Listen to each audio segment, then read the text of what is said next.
안녕하세요. 11월 2일 토요일입니다. 어저께 첫 발은 잘 떼셨겠지요? 첫 단추를 잘 꿰어야 제대로 순리대로 모든 일이 되는 거 아니겠어요? 첫 단추는 엉뚱하게 잘못 껴놓고 왜 하는 일마다 이 모양이냐 그러면 안 되죠.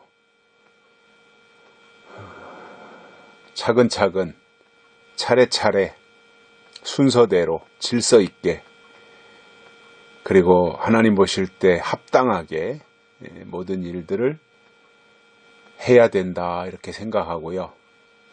은혜 시대 때는 무대뽀가 통했다고 봅니다. 그때는 하나님 앞에 땡깡도 놓고 은혜 달라고 부르짖기도 하고 하나님을 협박하기도 하고 그게 통했는데, 마지막 때가 되면요 그런 게 안 통해요. 마지막 때는 법대로 해야 돼요. 법대로. 그게 신앙이에요. 법대로 하려니 법을 알아야 되잖아요. 율법으로 역사하셨을 때가 있고 은혜로 역사하셨을 때가 있으며 계시록에 나오는 약속의 말씀으로 역사할 때가 있다. 이것을 알아야죠. 근데 그 법을 모르다 보면 초림하셨을 때 예수님 바리새인처럼 맨날 율법이면 다 되는 줄 알아요. 할례 받으면 다 되는 줄 알았어요. 예수님이 오신 것은 시대가 바뀐 거거든요. 그렇다면 바뀐 법을 받아야 되는데, 법을 바꾸기 위해서 오신 예수님을 오히려 잡아 죽이고 옛날 방식대로 율법만 지키고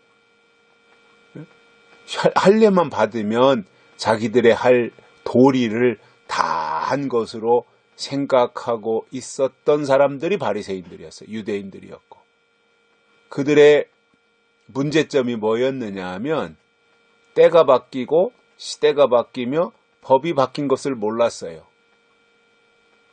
하나님이 예수님으로 이 땅에 오신 것을 몰랐어요. 그냥 율법으로 충성하면 되는 줄 알았어요. 지금 이 시대도 마찬가지예요. 이제 은혜 시대가 끝나고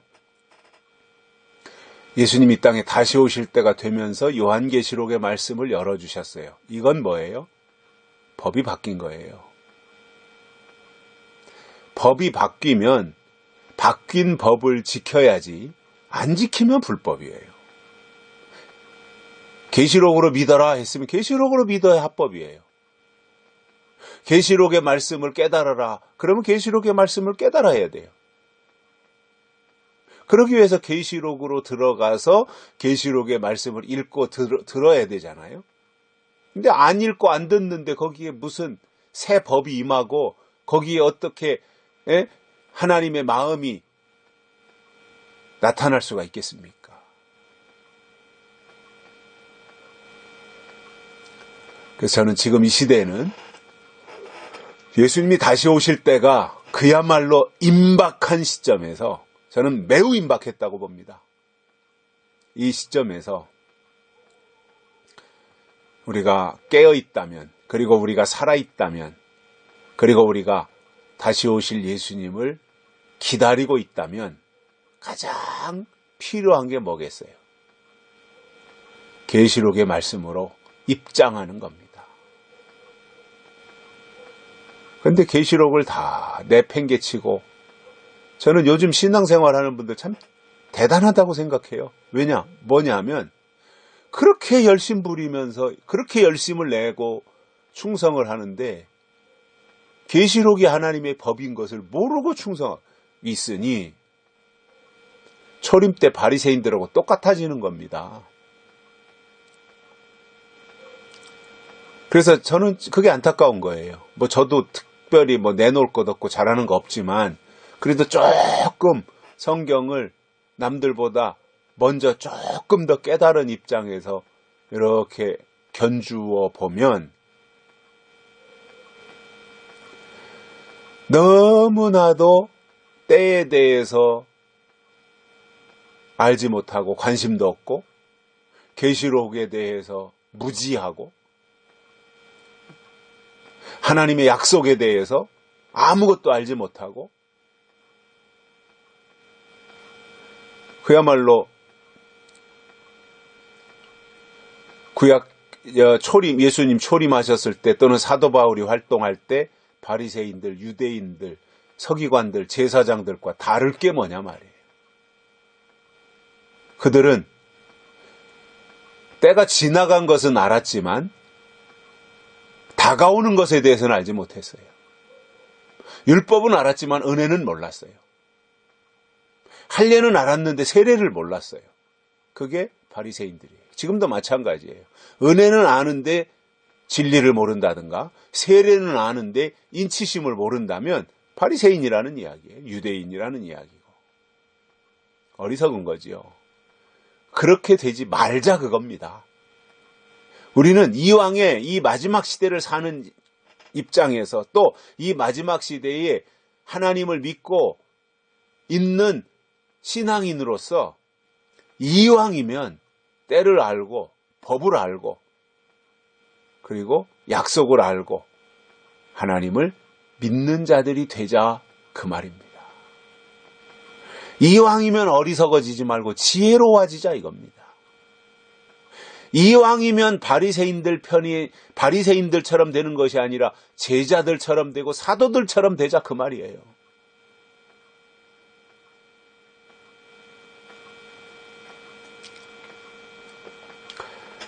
오늘 말씀은 골로새서 2장 6절입니다.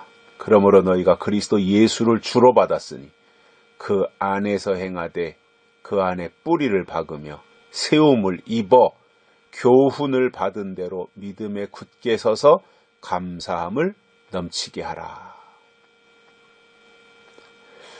그리스도 예수를 주로 받은 사람들이 해야 될 일이 무엇이냐? 그것에 대해서 5가지로 오늘 말씀에서 설명하는 거예요.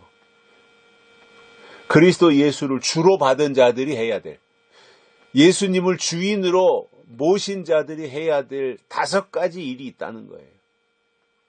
첫째, 그 안에서 행하라. 둘째, 그 안에 뿌리를 박으라. 셋째, 세움을 입으라. 넷째, 믿음에 굳게 서라. 5번째, 감사함을 넘치게 하라. 이거예요. 이렇게 되는 게 쉬운 거 아니에요. 그냥 교회 왔다리 갔다리 주일날 되면 교회 갔다가 좀 졸다가 그리고 거기서 친교하고 어울리다가 그리고 집에 가고 이거 5년 10년 해보십시오. 거기에 무슨 신앙이 들어가겠습니까? 설교 시간에는 졸고 사람들 만나서 얘기할 때는 또 열심히 얘기하고 아니, 믿음은 들음에서 나는데 설교할 때 졸았는데 거기에 무슨 믿음이 들어가요. 물론 집에서 자는 것보다 교회 와서 조는 게 훨씬 낫게 하겠죠. 그런데 이왕이면 조는 것이 아니라 말씀을 듣고 깨닫기 위해서 귀를 쫑긋 세우고 집중하고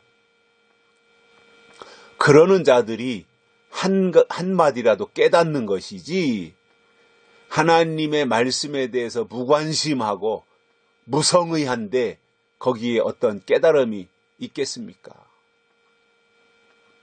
그래서 저는 한 번의 설교를 듣더라도 사력을 다해서 집중하고 그리고 그 한 번의 설교가 내 인생을 바꿔놓고 또 내 어떤 가치관을 새롭게 형성할 수 있는 중차대한 것이다 라고 생각을 하고 거기에 올인을 해야지. 아유, 오늘 못 들으면 내일 들으면 되지, 내일 못 들으면 모레 들으면 되지. 이렇게 하는 사람은 거기에 신앙이 형성되지가 않습니다. 집중해야 됩니다. 하나님에게 올인해야 됩니다. 그것이 그리스도 예수를 주로 받은 자들이 해야 될 이 5가지를 저는 그렇게 생각하는 거예요. 집중하고 올인하는 거예요. 건성건성, 듬성듬성 형식적으로 흉내만 내는 것이 아니라 그야말로 한 번을 하더라도 하나님 보시기에 합당하다고 칭찬 들을 수 있는 일을 하자는 거지요. 신앙의 위선자가 되면 안 됩니다. 하나님도 속이고 사람들도 속이고 자기 자신도 속는 이러한 신앙의 위선자가 되면 안 됩니다. 하나님은 보고 계시잖아요. 그리고 하나님은 내 처지와 형편을 아시잖아요. 그분 앞에서 진솔하게 내 모습 이대로 내어놓고 내 주여 뜻대로 행하시옵소서 하면서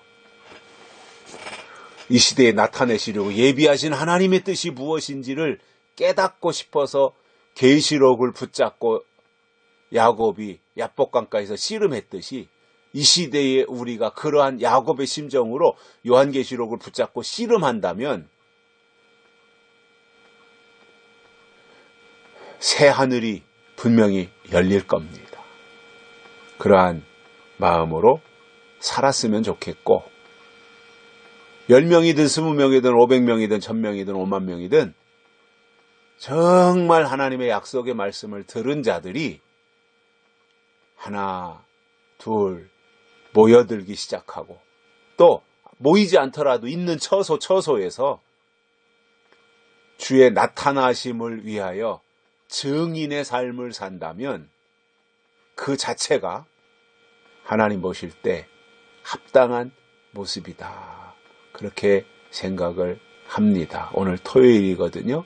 또 내일이 주일이고 준비하는 마음으로 오늘 잘 지내시고 또 내일 기쁨으로 하나님을 만나고 주시는 말씀으로 하나님의 음성을 듣고 주시는 음성이 응답이 되고 응답으로 받은 말씀이 내 속에서 하나님의 영이 되어서 내 신앙이 더욱더 성장하고 성숙하는 그러한 디딤돌로 삼게 되기를 바랍니다. 오늘 여기까지 합니다. 고맙습니다.